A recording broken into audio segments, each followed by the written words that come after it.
Welcome back to the Psychedelic Mom podcast. I'm your host, Michaela Carlin. And if you're new here, welcome to this journey where we explore psychedelics and consciousness and waking up. I am so excited to be here today with Beana Bern and Stephanie Cohen. You may have seen Stephanie. She has been a host on some of my other shows. She is a colleague in my work, and she is here joining me to ask some questions to Beana. And Beana is a creative, energetic, compassionate, and evolving space holder and medicine guide. Beana, I am dying to hear about your years of being a psychonaut and how you spent time outside of the therapy office exploring psychedelics, and then some years inside the therapy office with psychedelics, and how that has informed your work. And you have a retreat center called Rootstock Retreats. So, welcome here today. Thank you so much for having me. I'm really delighted to be here with you both. Where were you before you entered the psychedelic space, and when you were exploring psychedelics in your younger years and as a psychonaut? What was that like? I found my way into the psychedelic realm really early on. My first LSD trip, I had just turned 18. I was a freshman in college, and I have never been the same since. It was, no one could have really predicted, what would have happened from that moment on, but it changed the trajectory of my life in ways that were not clear at all until decades later. But, from the very sort of beginning of my life, I was exploring my consciousness. I was exploring medicines and molecules, largely, completely outside of any kind of therapeutic setting. So Grateful Dead parking lots and canoe trips with friends and Boston, first night ceremonies, like all kinds of sort of reckless, recreational, in air quotes, experiences. And at no point, did I sort of seek out that medicine because I was interested in the healing properties of it. For me, I think at the time I was, coming out of like a pretty traumatic childhood and was looking for family. I was looking for communion with something that felt close and good and whole and real. And a lot of it was like the subculture, I think, of the community around psychedelics and sort of the sort of fractal family that it created for me. And it wasn't until many years later that I really sort of encountered a deep desire to meet the medicine for a completely alternative purpose. And so at the ripe old age of 40, I had sort of hit a pivot point in my life where I really cast a very wide net to try to find the help that I needed to figure out how to be in this body and be on this planet in a way that felt aligned in integrity, beautiful, ripe, good, whole, all of it. And a good friend of mine had been down at a center in southern Brazil called Huasca, the home of my friend and teacher, Luis Eduardo Luna. And I just remembered the look in his eyes, after the second or third time that he had come back. And I remembered like the sort of like dullness in my eyes at that point in my life. And I had this moment of thinking like, okay, I think I need more help. I had gone into a shamanic apprenticeship, a Kundalini yoga teacher training. I was beginning to homestead here on my land. And I also knew that I needed more help, deeper help, bigger help. And left for a 2-week seminar at Luis Eduardo Luna's house and had the great privilege of being there with some very interesting, incredible teachers and people, among them Dr. Bill Richards and Edna Emmett and just amazing human beings. And I learned an immense amount about what it is to do psychedelic medicine in a non-clinical setting, like therapeutic sessions in a non-clinical setting. And I also got to integrate almost, 20 years of unintegrated medicine work. I got to really sort of like weave back through my decades, through my life, and stitch together some meaning from what was that about? What did it gift me? What did it take away? How did it forge me in ways that I couldn't even have known? Actually, And yeah. so, I want to kind of, before you go ahead too much, because we've transversed years. Yeah, we're at 40 already. We're like 40. Yeah. And I loved what you were just saying, because that was going to be my question, that in the earlier years, you're using psychedelics and you're really looking to the community around it, maybe the subculture. You hinted at having a childhood that maybe you were seeking out family. And that first psychedelic experience that you had that potentially altered your whole life. Just take me back to that first experience and what at the time maybe you thought it meant. And now you're just referencing years later, the integration that you got to do Mhm. with some of the best in the field, what you kind of learned from it later on.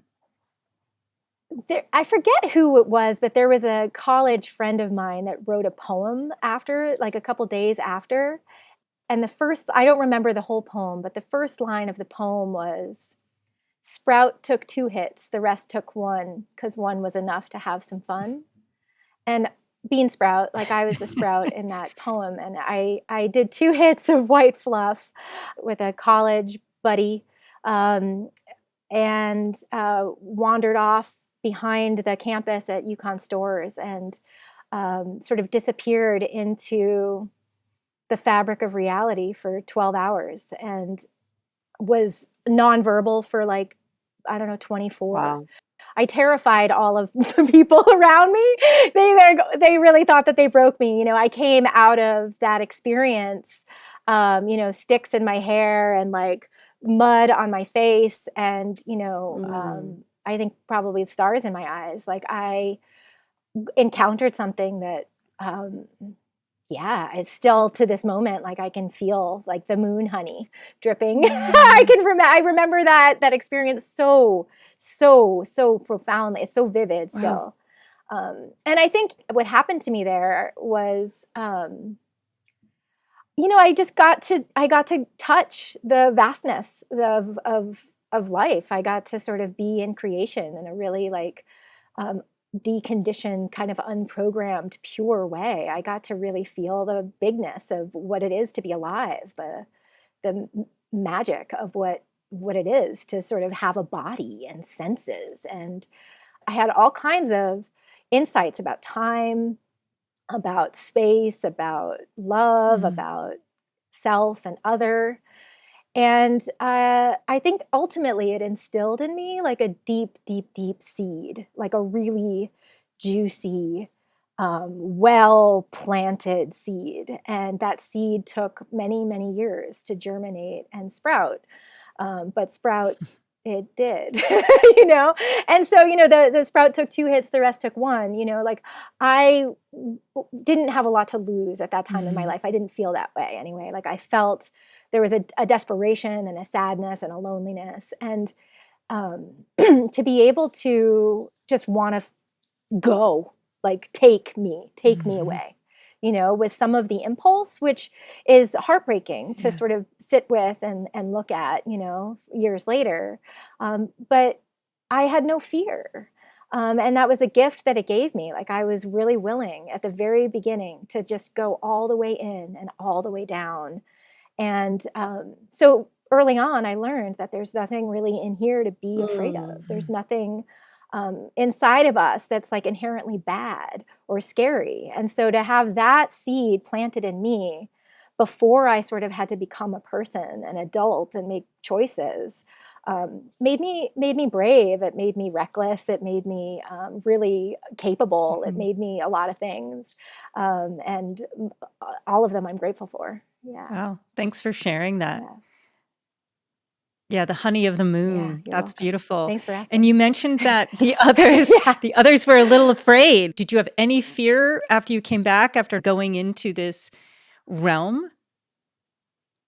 I mean, seeing, when I came out of the woods and made it back to my dorm room, and just I had to listen to Paul Simon's Rhythm of the Saints album, like on repeat, that song, The Coast. I I listened to love that that song, I song. think, for like, I don't know, I listened to that song probably for like, I don't know, maybe 6 weeks straight, just on repeat. Mhm. But like the fear in the eyes of the people around me was much more sort of interesting Mhm. and um, palpable than like anything that was inside of me. Like I remember thinking I might not come back. And I remember not knowing where I was. And I remember, the kinds of thoughts that people have that might sort of equate to a quote Mhm. unquote bad trip. I experienced all of that sort of darkness and weirdness. But it wasn't until like I met the eyes of like the people around me that were like, oh my God, are you going to come back? Mm-hmm. That I felt any kind of sense of, hmm, like, Am I is this okay? dangerous? Is this, am I Yeah. okay? And short answer is like, I wasn't okay for a long time, and none of us really are still. And so there's Yeah. that. So let's talk about that not Yeah. okayness and what that Yeah. led to. Yeah. And what did that not okayness feel like? I think, and this is something that again, like at the time, I was indoctrinated, like all of us are, into a culture of capitalism, and I had it sort of really drilled into me, like what success is, and what safety is, and what beauty is, Mm. and what femininity is, and what creativity is, and like what is power, and what is money for. Like I was really, like all of us, conditioned into our culture to kind of see a very narrow path for how to be a person, and what to do with all of my life force. And I had a lot from the very beginning. I had a Mhm. lot of energy from the very beginning, and it was never really totally welcome in any one place, right? It's like you're too much or you're not enough. You're Mhm. like, too smart, or it's like whatever it is, like it was just, there was always some aspect of my identity that felt like unwelcome. Mhm. And and I don't feel alone in that, and I don't feel like a No. victim because of it. But there was definitely like I became really aware of the fact that there was really no venue to just take up space, Mm. to be able to like fail, to learn, to be accepted as an imperfect human. So the not okayness, was everywhere. Like how do you work? How do you love? How do you inhabit a family constellation? How do you do anything and be yourself? Right. And so, like I feel like so much of my early life was just kind of bumping up in, I imagine like the Truman Show, Mhm. just like up along the edges of this life where it's like, I know that there's more. I know that there's more for me to be Mhm. doing. And I know that there's more for me to be feeling. And yet it's always so constrained. It's always so contained. It's Mm. always so Mhm. controlled. And so, to want to learn how to be what I am in a world that is sort of a little bit afraid of authenticity or uniqueness, has been the journey. And psychedelics have for sure been totally instrumental in bringing me home to myself, for I have sure. to ask, what were you doing before you did this? You were in corporate America, I'm assuming. Like I was as well. I was a Yeah, conventional yeah, robot. Yeah. Yeah, no, I was raised to be a yeah. conventional robot, like make money, big diamond on Yep, your hand, like yep. have a nice house, make sure your 401k is good, invest in the Drive a right things. Lexus. Money, what, Hmm. yeah, right. And so I got a degree in economics, and I became a um, executive in the luxury fashion industry, where I Okay. worked for 13 years globally for a wonderful company. And I developed a lot of executive Mhm. function, and I was really good at it. And, from there, kind of transitioned into my life in Vermont, but was still working at like, sort of normal, sort of prestigious levels, right? Like I needed to be taken seriously. I needed credibility. I needed a good title. So I was dean of this or that. And I was, like trying to play the game. I Hmm. was trying to be what everybody told me I needed to be happy and well. And what I found was that, I'm so grateful to the sort of coarse Mhm. sandpaper of my early life and of that indoctrination for giving me like a lot of the skills that I now rely on. Being able to understand how a business works, being able to be in, right relationship with the world, to communicate Yeah. articulately and Mhm. artfully and authentically. All of these things, I was teaching these things, I was doing these things to bring that into my soul led offering, to be able to put my full life force and 30 years of sales, marketing, and executive function behind Yeah, my wow. Right. medicine has been like the gift of my life. It's just a Yeah. joy. to tell my story my way and not have the man and the other man and the other man and the man next to the Tell the man, story. right? Needing me to kind of Right. comply with whatever the institution needs or the board needs or the 5-year strategic plan needs. And so, it was deeply liberating to bring the sort of marketing maven and operations strategist and badass that I am and was into like something deeply soul-led, deeply, deeply, deeply Yeah. useful And I for the think world. what you hinted on too, I think all three of us, and gosh, so many as you just said, it's not an uncommon story of a type of conditioning that is, am I too much? Am I too little? Am I too loud? Am I too soft? Am I fitting Am the I taking up, mold? yeah, am I taking up too much space, especially as women? And you kind of hinted on the fact that psychedelics were a key role in helping you break that mold of identity, or at least seeing, as you said, the Truman Show. I love that because I think every listener can probably feel like there's an aspect of their life that they're wanting to break through. I remember going to this fog exhibit. This is just coming up right now. I remember going to this fog exhibit with my daughter. And all of a sudden we were talking, and the next thing I know, there's just fog.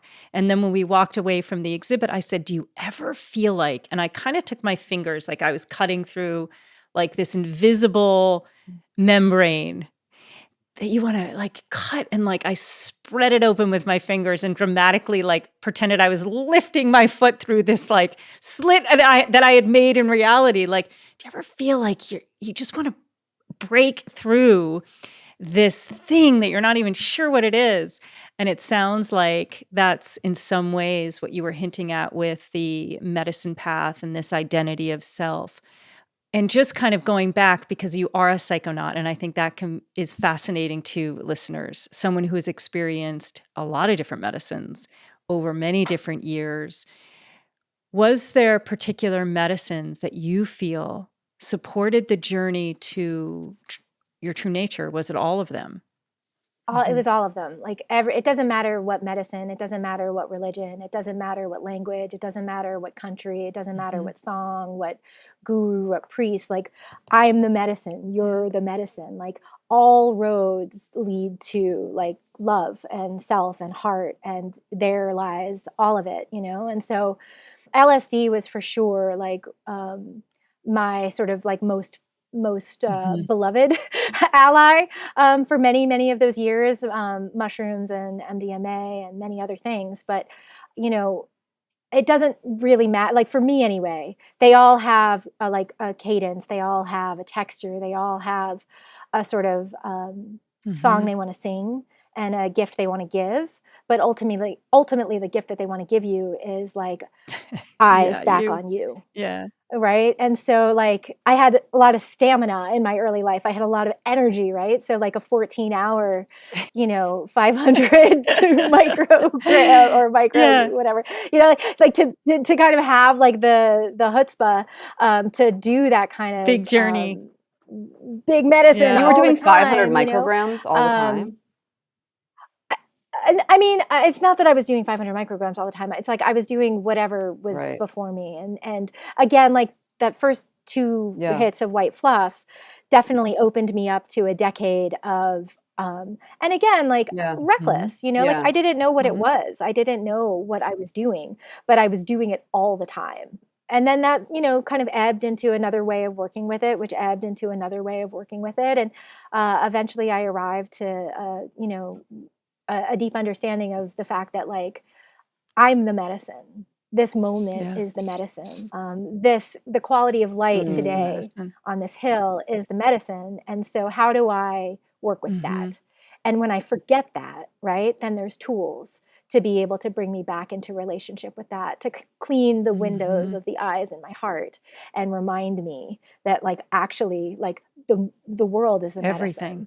To kind of Mhm. pick one, Yeah. I couldn't. I mean, at this moment, I serve at the feet of the Mhm. mushrooms now. Psilocybin is the only medicine that I serve and sort of work with. And as far as myself, I still have one weekend a year where I'm a Mhm. psychonaut and I bow down to the good old I love days. it. I mean, what I'm really curious about, and I met you at Soul Quinox up at Vermont Psychedelic Society when I think you inspired a lot of us there that were listening in the way that you work with your, I don't know, do you call them clients that come up to your retreat center? What do you call them? Yeah. I Yeah, and blessings it's like you're, and it's people kind of and like a miracles. I don't community that you're building, less know. than Like, a clientele. And I'm curious yeah. your Yeah. way. I mean, you have so much deep experience with your own medicine work, and I don't know, but I'm hearing that it's a little less therapeutic and maybe a little more shamanic, but I don't even know what to say about that. You know what I mean? And I just want to ask like how you hold space for people Yeah. and what you're seeing with the people that you're working with and what is working for them. Because I know people have really profound results from their time being up at your Northeast Yeah. Queendom. The queendom, indeed. Yeah, the upside of having such deep, rich experience personally, the upside of having spent those 2 weeks at Wasiwaska in like a really just incredible seminar. What did you learn there? Oh gosh, I mean, really, like what was so profound to me about my time in Brazil was just like the creativity of Luna's home and the nest that Mhm. he created and the sort of world that he built to hold his practice beyond the sort of ayahuasca and beyond the lectures and beyond spending a little time in the agroforestry project and beyond the communion with the people that I was connected with there. There was just the matrix of like, okay, it's like this faraway place in this beautiful natural setting. Like the land is so alive, it's so communicative. This house and the cottages and sort of space that he built to hold everybody was so deeply sweet, so thoughtful and beautiful, so artful. The way that the food Mhm. was served was so down home and simple. Like every morning and every night, all of us just sat around a table together. And there's like this, like the medicine of the kitchen table. My God, I could like write a million love songs about the kitchen table and like what can happen there. But it was like, it was like permission to just be at home. That's what I learned. Like it was permission to just like be at home, like in your body and in your Mhm. life and with this medicine and with the people that you're sharing it with. And I didn't know at the time that that was like, it wasn't Mhm. prophetic, like I didn't go down there to become a guide. I did not have the idea yet of even remotely um, doing anything like that. I was going down there to try to get myself out of like the realm of being an asshole into being the realm of being like at least neutral or like somehow nice. Like I was really like I needed to get out of the pattern that I was in. And so I went down there to get my self-worth Mhm. back, to get my sense of center recalibrated. And coming home from that experience to my magnificent hill and my beautiful land and my incredible kitchen table and the food that I love to serve, it was like this moment of realizing like a lot of these aspects of my life that I've been curating and cultivating, right? Like dinner parties and sort of experiential things with friends, right? Like poetry making or vision boarding or whatever. I was already playful Mhm. in that space. And so to be able to kind of I talk about Rootstock as an imagination farm. It's like if you can imagine Mhm. it, it can happen. And so to actually step inside Luna's beautiful life and Adriana's beautiful home, and to see, oh, it is possible to do your good work at your kitchen table. It was like the last, if you imagine like a little like safe getting Mhm. unlocked and it's like click, click, click, and then click, click, click, and then click, click, click, and then it's like that sound where you're like, oh, oh. And then there were people here in Vermont that also like some people that I worked for here that were in relationship with their land in ways that completely blew my mind and just reorganized what I knew to be possible. And so, yeah, I think that's the one of the major lessons that I learned at Wasiwaska. Yeah, it's alive and well still in me. So grateful for So that. what happens on your imagination farm? Yeah, what I'm Yeah. starting to see is Yeah. what you learned there and this big unlocking definitely informed Yeah. Steph's question. I'm starting to see that Stephanie's question of how you hold space was very much informed by Yeah. Luna. You said two things that I know are important to you, which is farming the imagination and also the medicine of the land. So I'm curious to Steph's question. Yeah. There Yeah, there was really like a convergence, right? And so basically, I had this experience in Brazil, and I sort of integrated 20 years of wandering and through the ether, right? Through the morphogenetic field, I don't know. And I came home sort of ready to take responsibility for my life. And I mended what could be mended, and I released what needed to be released, and I healed a lot. And with that came this kind of like moment of like, okay, I feel ready now to be able to sort of do whatever is next for me. And I, had already been homesteading. I'd already been gathering women for moon circles. I'd already been like playing with my life and trying to sort of stay in relationship to things that make me feel alive and connected. Following that time in 2017, I was like, I want to help other people have this experience, and it happens a lot, right? Where many people currently in today's paradigm go have one ayahuasca session, come back, and now they're a guide, right? And so I want to be cautious, right, and say that like there were 20 years of experience with medicine prior to that therapeutic session, where all of a sudden I realized in a new way sort of what I'd been doing all along. And I did feel like, all right, I have this very safe place. I have this really sweet way of nurturing people that is very authentic and very easeful for me. And I'm just going to Mm. see what happens. I'm going to see what happens if I share. I had like the sort of core elements sort of curated, like the food piece, the Mhm. music piece, the place piece, the medicine piece, and then like the presence and the holding piece. And all of them were like ideas. And so I didn't like hang out a shingle and say, okay, I'm a guide now. But what I did do is I said, I'm really grateful to my life for bringing me the experience that it brought me. And here's one thing that I gave myself that I want to Mhm. see if it's handy for somebody else. And so I started to just invite friends to come and sort of experience a session here. And at the very beginning, Stephanie, to your earlier question, it was more sort of shamanic in nature, right? I didn't know what it meant to be a guide, right? I didn't know, like, am I the medicine? Are they the medicine? Do I need to inspire them? Do I need to hold it? Do I need to be on the medicine? Right? There's all of these ways that people do this work, and they arrive into it maybe through wisdom traditions or now through certification programs. And for me, it was like this different sort of pathway where I had like this deep, deep experience of the medicines, deep, deep experience of my mind, and now some deep, deep experience of a therapeutic session in a non-clinical environment.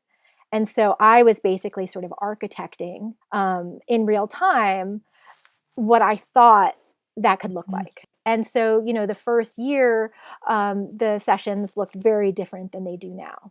I'm in my 7th year of practice now, and a lot has been sort of revealed to me in terms of like, um, what is the most important thing that I need to do, right? Like what is really, really, Mm. really the work that I'm here to do, and let me just do that, right? So I'm not sort of making like thematic retreats, and I'm not doing all kinds of sort of novelty stuff. Like I have a very, very, very specific thing that I do, and I do it every Mhm. time.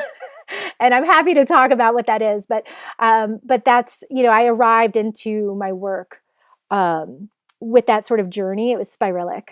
session after session after session after session of many, many, many thousands of hours, many, many, many hundreds of people, there's a body of work. It's like a doctorate. It's like like I arrived at sort of like an understanding of like, okay, what can I do that will yield consistent results? And so it is not shamanic work that I do here at all. It is therapeutic sessions in a non-clinical setting. And because of my relationship to my land, because of the sort of temple that I've built here, these therapeutic sessions, much like my experience in Brazil, are steeped in magic. Like there is an alchemical truth underlying the session itself, and that is sometimes more profound to people than just the few hours on the medicine. But really, my work with the medicine is very sort of clean and consistent in that it is like a therapeutic session. Lay down, close your eyes, listen to the music, feel your feelings. I'm going to meddle in your consciousness as little as possible, but I'm going to meet you right where you need me to, when you need me to. So you are in such a unique position, having held space for thousands of hours and hundreds of people, thousands of hours, for millions of humans.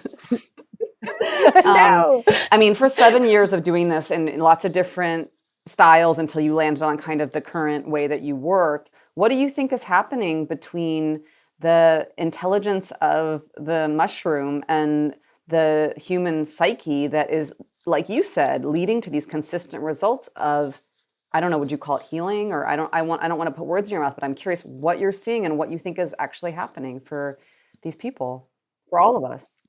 I can't speak to what's happening for everybody everywhere, but I can speak to my experience here. And so, for me, what I have learned is that if you have like a very high integrity container, and by high integrity, I mean like organized, safe, transparent, like well-resourced, right? Clean, experienced, right? Like if you have like a very sturdy container, and you mix the ingredients of participant, guide, medicine, time, music, food, and earth, much becomes possible. And the most important medicine that I actually offer here at Rootstock is time. So like the medicine experience is a profound, important paradigm shift, catharsis, initiation, rite of passage experience. In and of itself, it is just a novelty act. It's a roller coaster ride. Put in context, right?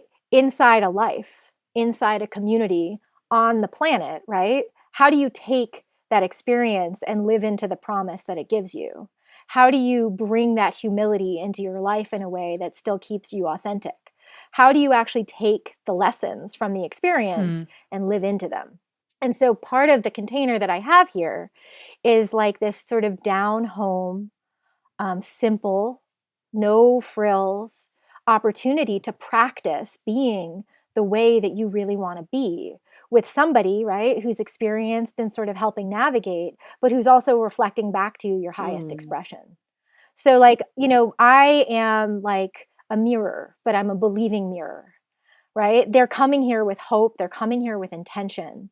And I have this incredible sort of Mary Poppins carpet bag of tools. I have the wood-fired bathhouse. I have the gardens. I have the temples. I have the libraries. I have the crystals. I have my skills. I have my stories. I have the herbs. I have whatever, right? I have all these things.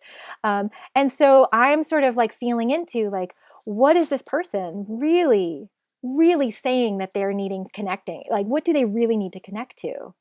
And then giving them the opportunity in this container to not just connect to it conceptually, but like for real, to actually get to live it and feel it and breathe it in a way where there's like this muscle memory of, okay, I know what it feels like to really breathe.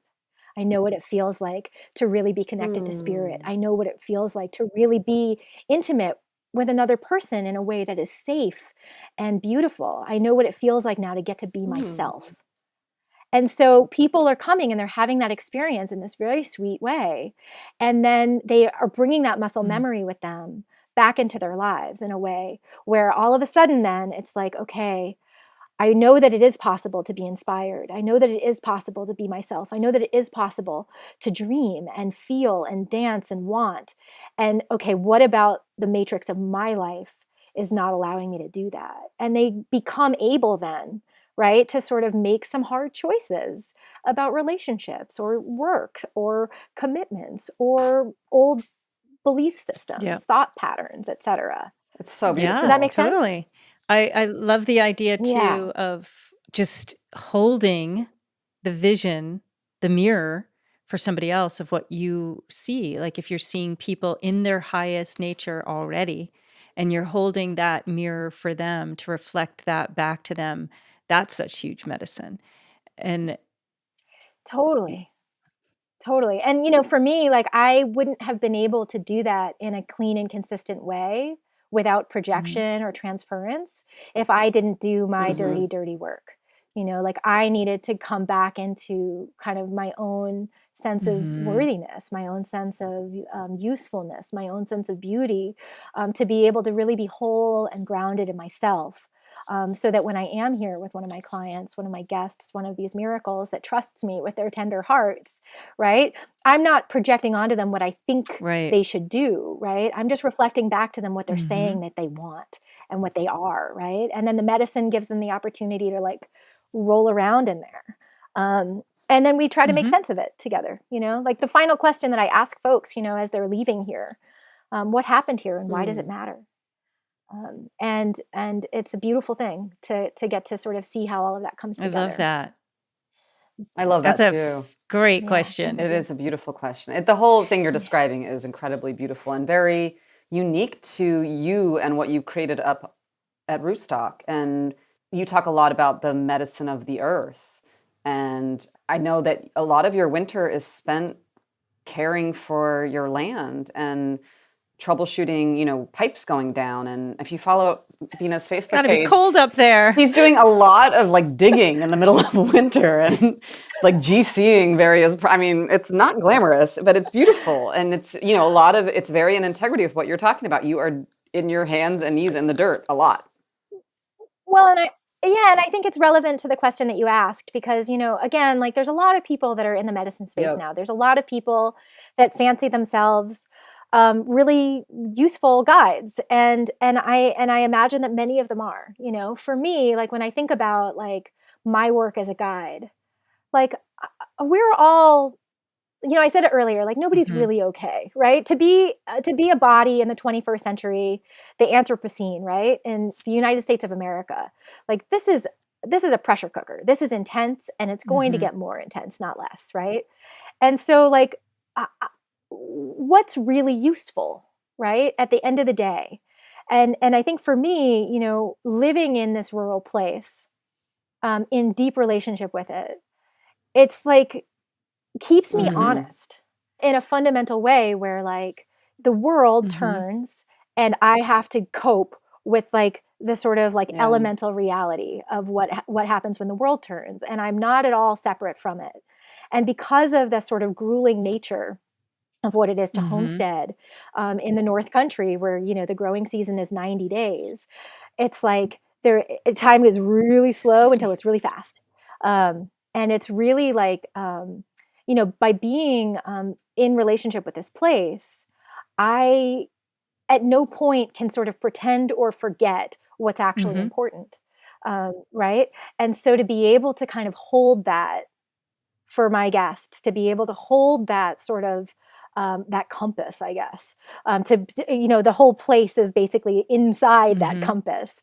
Um, there's a really important kind of deep human primal remembering that, like, the sort of contrived nature of the overculture's version of reality, right? Instagram and Netflix and politics The and financial systems and stuff and yeah. whatever, you know, it's like, okay, like that's also true, but underneath all of that is this really real way to be Mhm. alive. And if you can come back into relationship with that, even if you live in a city, you're going to be one of the grounded ones when it gets weird. You're going to be able to come back to center. You're going to be able to know how to move through the rhythms of high and low, light and dark, right? Cold and hot, and stay Mhm. useful. Well, I love even the root, And right? When you think of the process that you've gone through, it's like radical authenticity, and radical comes from the yeah, word root. And you have this root stock retreat place where you're rooted in the cosmology of the earth. Like when the ground is hard and you have to dig, you still have to dig. And when it's cold outside, it's cold. And you're then serving in a place of being in full relationship to nature, bowing down to the mushroom, to the medicine of the cold, the mushroom, the cycles, all of it. It's really beautiful. And it actually makes me think of the other underground facilitators in the world that do this work, that came through their own deep processes of healing, that have found their way in the world to serve these medicines, and serve people, to serve multiple different medicines in a way to be in integrity with all of it, you know? Yeah, I just want to thank you for doing the work. yeah. Thank you. I mean, it's such a privilege, and I think the sort of work of becoming indigenous, Mhm, mhm. to our places is a lot of, I think, what's going to sort of get us through this very sour pickle. Like cultivating Mhm. belonging, and not sort of waiting for it to be given to you. Actually, cultivating relationship with place without sort of waiting for some indigenous elder to sort of grant that to you. Like all of us deracinated human beings need to root. We need to reroot. We need to Mhm. become part of it again.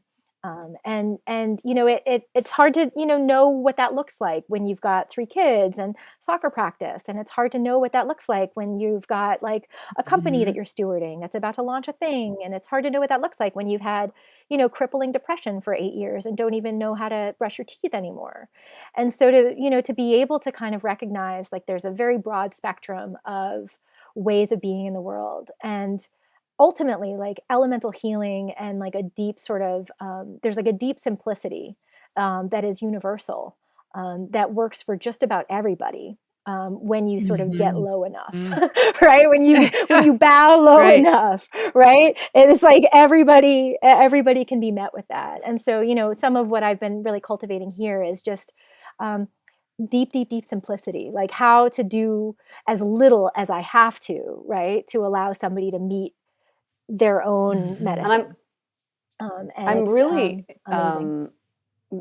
I don't know if it's a political act, although everything kind of is. Like the fact that you are openly serving medicine, that you have a website that openly says what you do, that you have, calls that anyone's invited to, and there's no, I mean, what strikes me really when I talk to you and just from getting to know you is like, integrity and really, really authentic. And there's nothing that you're like, I'm not going to talk about that here. Or I, only share that with certain people. Even on, some of the calls that we've been on together, you're very honest about what's happening in your life. You invite people into your home, into your world, and you aren't pretending that you're very clear about what you're doing. And I wonder like if that is, I know that's just like deeply within you, but the ripple effect that that has for the psychedelic movement and for underground mental health care. I don't know if you have thoughts on that or if it's just kind of what you got to do because it's what you got to do, but it means a lot. But both, Thank thank you. you for that. I appreciate. I feel seen in that. Thank you. God, Deus ex machina, right? Like Mhm. God in the machine. I am so so so so blessed to sit here with like so many interesting people, right? And people that sit with Mhm. people, and people that lead people, and people that are in systems, and people that run systems. And I've never been like a frontline activist, right? Like I wanted to go to Standing Rock and I didn't. I sent money and I sent stuff. And like I don't march in parades, and I don't go to rallies. I don't like crowds, and I don't like, that's not how my life force wants to be used, right? There's lots of people that need to sort of be warriors and hold picket signs and lobby and do stuff. For me, my activism is my life. It's also my masterpiece. It's also my service. It's also my work. It's also my Mm. offering. And I think, the first thing that I say in the Zooms that I hold is, I'm taking a risk to share this with you and to talk about it. And you're going to take a risk too if you want to come and work with me. And, that's a self selection that ultimately is quite important. I don't think that you can hold love and fear at the same time, really, really, really. Like, I don't think that you can halfway do what I do.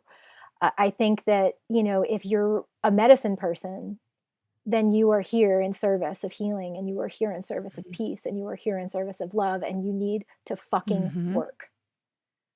Right. And there's a lot of frameworks, there's a lot of tools, there's a lot of um, hype, right, around how to do that now. And the old guard and the Mhm. old Piscean obsolete system, right, of like power over wants to sort of roll that out in ways. And I'm not at all opposed to order.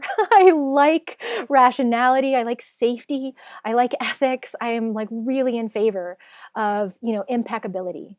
And we have to do whatever we can do right now to help Mhm. and so for those of us that are able, that are equipped, that are in integrity, right, that are resourced, that are initiated, right, if we are in a position to help the transition that humanity is undergoing right now, to Mhm. lubricate that with some imagination, to lubricate that with some healing, to lubricate that with um, all the things that the medicine can help Mhm. ease. I think it's our responsibility to do it, and I think that we are the ones we've been waiting Yep. for.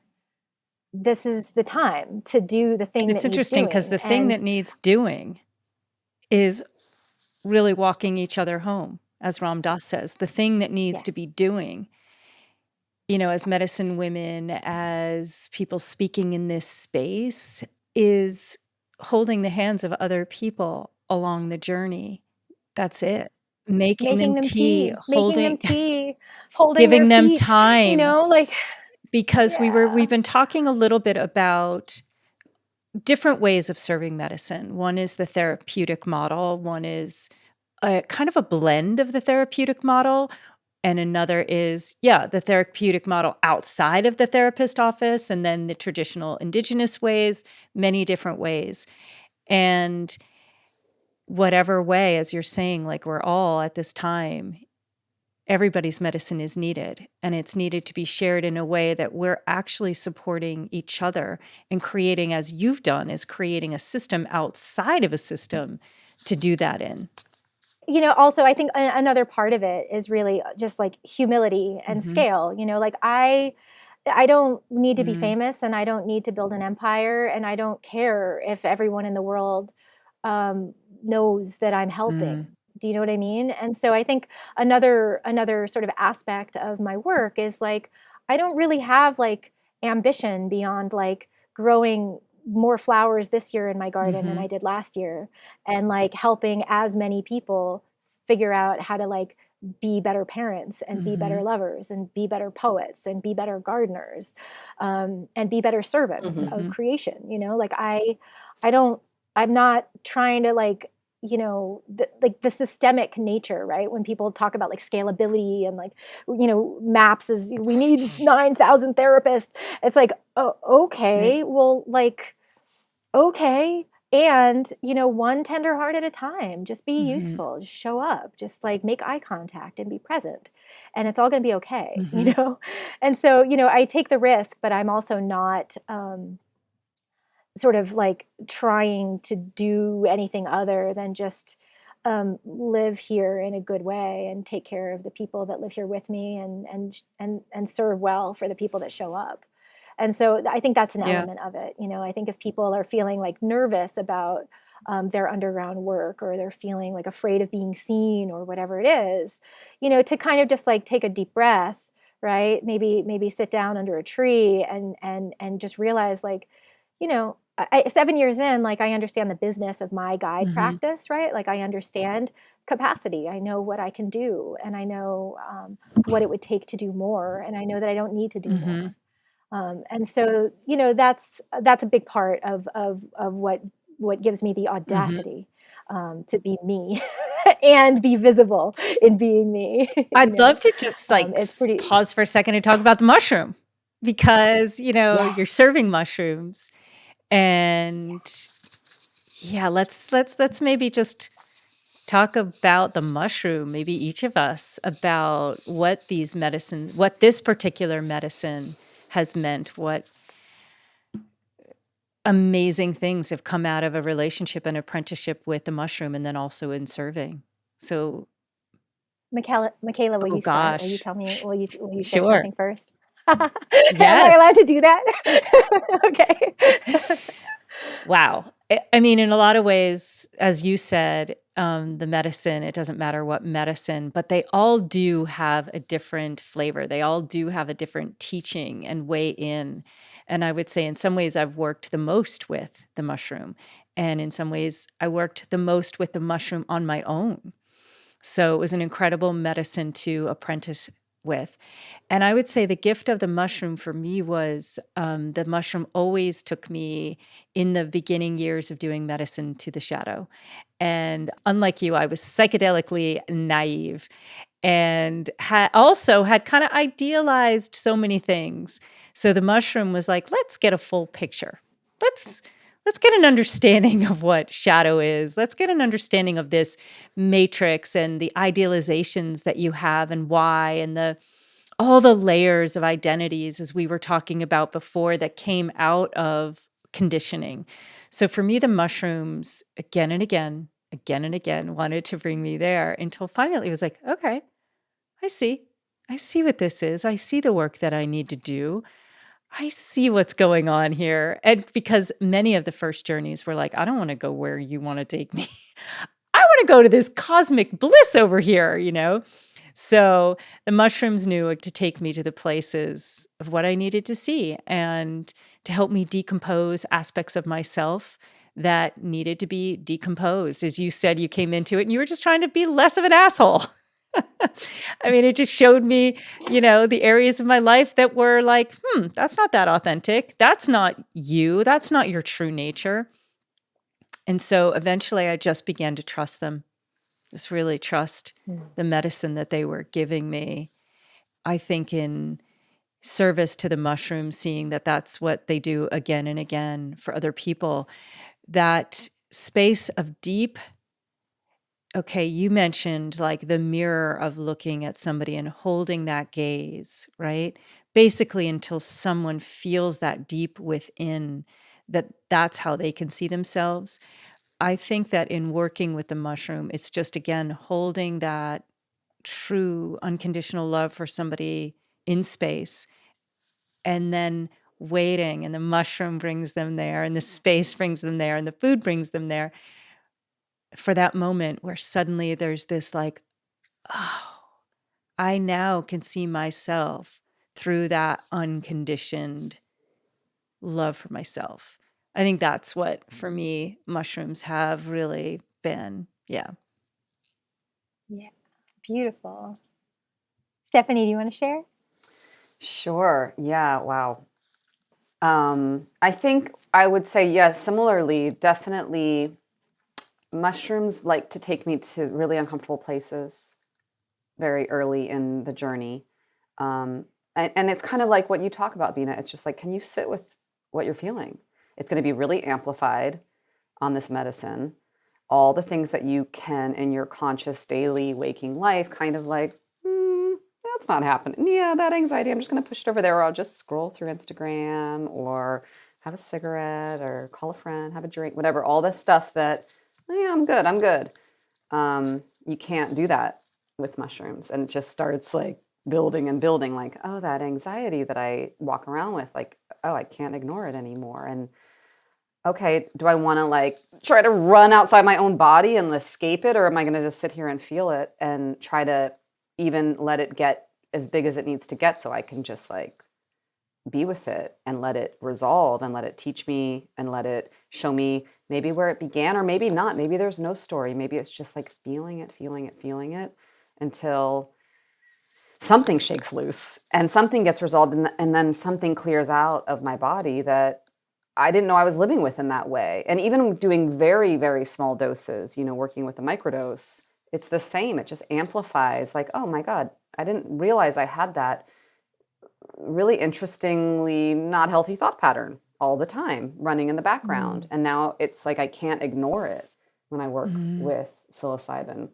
And so it's uncomfortable. And, sometimes when I'm doing a microdosing protocol, like the first week that I'm working with the medicine, I'm like crying every day. And it's like, well, it's not the medicine. The mushroom didn't make me sad. It's the sadness that I carry that I just distract myself with by, oh, I'll just do some more work or watch a movie or go for, whatever it is. And it's just clearing all that stuff out. And then what I always love so much about my mushroom journeys is at the end, for me, they generally coalesce into like this crescendo of like a holy, I don't want to say a holy war, but this holy kind of intertwining of like love versus evil, and love always wins. And that's always the like sacred geometry that I see, and the message that I get at the end. It's like you're always kind of like staring darkness in the face with love, and then it always is like a ghost that just disappears, the darkness. I don't know if you guys have that kind of same experience with psilocybin, but it's always very profoundly like, we're gonna win, love's gonna win in the end. And I'm like, yeah, it's awesome, but I have to clear myself out enough to actually be loving, you know what I mean? So that's sort of the work that they guide me through. I don't know if you guys can relate to that at all. Or, Yeah, I can relate to both of you. I mean, I think, for me, like I've spent many, many, many, many hours in the arms of the fungi. And I think, like there is the down and in, there is that underworld medicine. There is that cold, hard death of ego and programming and conditioning. And, like there's always like a sort of really uncomfortable and yet really gentle sort of meeting of my truth. There's like, I feel like the medicine goes right to those parts of ourselves that are ready to be decomposed and then starts working on it, And, in the context of my practice here, like I've sat with so many different kinds of people and so many different kinds of situations, end of life and terminal illness and, 9/11, first responders, anxiety, depression, PTSD, CPTSD, childhood trauma, sexual trauma. The list goes on and on and on. And whether it's like, like a first time human that's never even had a puff of cannabis, or like a deeply seasoned psychonaut, there is this equanimity. The mushrooms are like really willing to meet all of us right where we're ready to be met. And they're just generous and they're consistent and they're loving. And for me at this point, my practice is largely energetic. It's like homeopathic. I eat the medicine rarely, but I am constantly moved by it. And so, just to feel that kind of just the gift of being able to be in relationship with medicine without imbibing it. There's been they're teaching me how to decolonize myself in ways that I could never have predicted or expected, but it's been really just a humbling I love gift. that you say that. They're I the think most that's very generous. true. I think they are trying to decolonize all of us. I think that's a big factor. Yeah, me too. And there's it's a scary thing, right? Because like so much of our constructs and our reality is based around all of these sort of very colonized ideas of how to be in community and how to be humans in how to be part of nature. And in some ways we feel like and we so it's a don't have beautiful. the model yet, but we do. Right. But we We do. do, and this is where, that sort of this is where that deep simplicity of coming back to, Mhm, earth, air, water, fire, coming back to winter, spring, summer, fall, coming back to the neighbor across the street, mhm. regardless of what sign he's got in his Right. yard. Just being where you are and having what you have and loving who you're with, Mhm, and learning how to do that from a genuine place. And I feel mhm. like the mushrooms, um, are wonderful teachers in that on that path. And it's like such a honor to get to share them and to sit with them and to learn from them. And every single session that happens here is symbiotic. Like, it's not like I'm in a white coat, right, Mhm. and somebody else is doing the hard work. It's like we are on this path Yeah, together. it's And so reciprocal. each session that I facilitate, I'm also being healed by, and Mhm. it's self-fortifying geometry. Mm, Yeah, beautiful. yeah. Thank you for the heart shares on the mushrooms. Yeah, I figure, have to give the bow down to those beautiful, beautiful fungi who create this mycelium web of Yeah, even bringing the 3 of us Hmm. together, and what the yeah, 3 of us have learned through these beautiful, incredible gifts. Yeah. They also have quite a little yeah, sense of humor. I just, yeah. Oh, they do, just want to don't throw that they? out there too. They have tricked me more than once into like, and then they like kind of laugh at me. They're like, "We got you Yeah, again." yeah, we got you. I know. Hearing everything that you're about, I know that it's hard to like take you outside of your retreat center and your land. And I know you offer so much there and have, like you said, you've created belonging. You haven't like waited for it to come to you. And I'm dying to know what you're doing Mhm. up there. You have so many offerings every month. And I know you're bringing people, you don't live in a very populated place, but I know you're bringing a lot of people around, that people travel really far to be part of your circles, and you have beautiful structures there. And I'd love if in this last question you could kind of, as we close down the interview, just kind of describe this. Sounds really magical what you're building up there, and just sort of let Michaela's listeners know what you're creating. Yeah. Yeah, rootstock is on the way to nowhere. And so, folks that are coming here from all over. And I think one of the rootstock is a 10-acre parcel of land on a high hill, about 20 miles from Canada and way northern Vermont, in an area called the Northeast Kingdom. It's the Queendom here. I love it. But so, Rootstock is my home, first and foremost. This is where I live. And all of the stuff that we've been discussing in this interview, how do you live in this body? How do you live on this earth? How do you serve? How do you fight the power, right? And still grow a garden? Your Rootstock is my answer to that question. And so, basically what I've created here in the Imagination Farm is a new paradigm community. And so there's a variety of ways that people interact with me. The medicine work is definitely the heartbeat of what I do here, and my practice is definitely place based. And so what that means is, although this girl does leave this hill from time to time, I don't bring my medicine work with Mhm. me. When I'm in service of the mushrooms, I'm in service of the mushrooms here. Mhm. And so, that's a huge part of what I do. People come from all over the country to work with me, and it's a miracle and privilege to get to do that. Around the medicine retreats, like, I've needed to sustain myself as a practitioner. I work full time as a guide and have for a long time, and it is a very, very intense lifestyle, and it's a hard thing to do.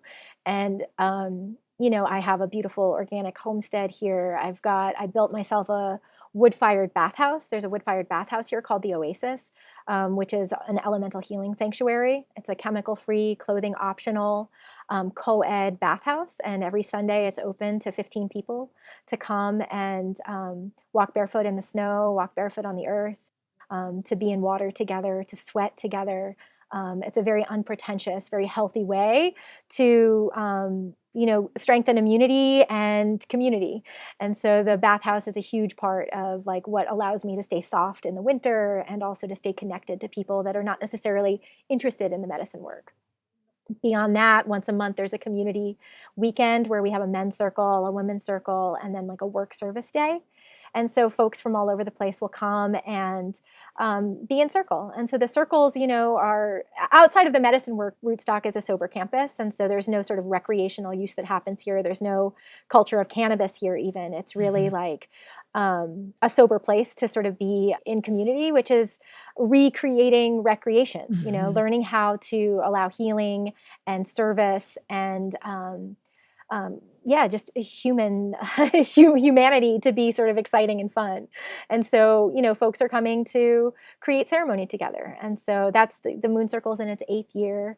And, 13 women or 14 women come together. New folks come every month, old folks come every month. And it's a beautiful way of just sort of having like the bathhouse is like a weekly way of sort of being well and staying connected. And then the Moon Circle and Sun Circle and community workday is like a way of monthly sort of anchoring into like, who are we and what are we doing and why? And, beyond that, there's residencies that I have where folks come here and learn how to serve, learn how to homestead, help me hold this, temple and shovel the paths and carry the firewood and, chop wood, carry water. Wow. And then outside of that, impressive. Even there's like apprenticeships. Yeah. So it's a big idea. It's a big concept. Rootstock is a big How do you idea. even just stay warm? It's a really little. It's oh my God, like, she's doing this all herself. You want to know? No, you're not. I'm okay. really not. Like it has been a journey, right, to be the architect of this vision. And it has been like a job that I've needed to just do. Like I needed to just create this. And every single step of the way, there have been people that have believed in me. There have been people that have felt what's in my heart. There have been people that are like, wow, what do you do? How does that work? And so at this point, there's people that just reach out that are like, I'd like to come and volunteer. And so I'm like, okay, come and shovel snow for a weekend and like, we'll have dinner. And so, it's like, it's because of the sort of nature of the place. It's a very dynamic, very organic organism. And it takes the shape of whoever happens to be here. And I think the reason why it works and the reason why I've been able to sort of become strong and sort of thriving in it is because it's very little. There's never more than 20 people here at a time, ever. This is not like a festival. It's not a cult. It's like my house, my home, and my homestead. And like there's room for whoever there's room for, and there's a task at hand, and we learn how to do it together. And there's so much medicine in that, and a lot Steph, of are we taking a drive? Wait, what weekend? Yeah, no, like okay, when are we coming? Well, like I want to go for like 2 weeks, but of course we want to go in the summer, which I'm sure is booked. We need to. I don't know if I can do the winter. Come help we'll weed come the help gardens. weed the gardens. But you're not alone there very much. There's people in and out all the time. So I have 2 residential positions and 2 tiny houses on the land. Okay, good. And so right now I have 2 residents here that live here and sort of serve here full time. I also have like staff for various things, right? So there's bath masters that run the bathhouse. I've got folks that come and sort of garden. I've got, it's a mycelial web. I'm very rarely alone here. Good. It's bigger than one gal can hold at this point, even though it's still pretty little. Rootstock has been my medicine more than all the things. Like just being able to create something that's like pure from my heart has been like the greatest gift that all of it's given me. And now it's neat to see that sort of gift carry on outward in a big infinite ripple. So you had an offering that maybe you want to highlight? So basically, there's a lot of, there's a limited number of people that can come and work with me, obviously, because I'm just like one bean and I got a lot going on. And although like the medicine work is my very sort of steady practice, what I have created are some really beautiful seasonal microdosing immersions, where basically I am guiding like a small cohort of 12 to 15 people through my really wonderful curriculum. I have a microdosing course called Microdosing Earth Medicine, a seasonal practice in whole living. And it's a 3-month practice to really come into deep relationship with how to microdose psilocybin in a way that is radically authentic and really impactful. And so what I'm doing is I'm bringing people through that curriculum like kind of in relationship to the various seasons. So right now I'm in a cohort called Medicine of the North, and we're doing all of that microdosing work, but through the lens of winter. And so Medicine of the East is coming up, and we're going to be using the energetics of spring, right? So like sap rising, seed planting. If you can learn how to tap into the energetics of each wheel of the year, like each, sort of spoke of the wheel of the year, you become sort of able to like leverage the velocity and momentum of the world around you to create your life. And learning how to winter and be fallow and not dream and not build and not create, learning how to sow seeds, and then let some compost, learning how to cultivate what's growing, and then learning how to let fall away what isn't useful. Whether you apply it to like a professional project or a relationship or a life, is a wonderful tool for living. And so I'm helping people do that with the support of the medicine, and it's really fun and really sweet, and so far really powerful. So I'm going to be running those cohorts basically every season, and so the next one coming up is the Medicine of the East, where we're going to dive into the spring and welcome anybody that's curious to learn about it or come into one of my discovery Zooms to ask questions. Thanks for the opportunity to share Yeah, that. amazing. Well, thank you so much for being here today and sharing your work, your wisdom, your medicine with us. Yeah. It's been such a delight and honor to get to sit with you both and share. And I just want to thank you both for your deep, beautiful service in the world and for inviting me to come and sit with you. Thank you. Beana, just keep doing what you're doing. It's so inspiring. It's really beautiful. Thank you. Thank you.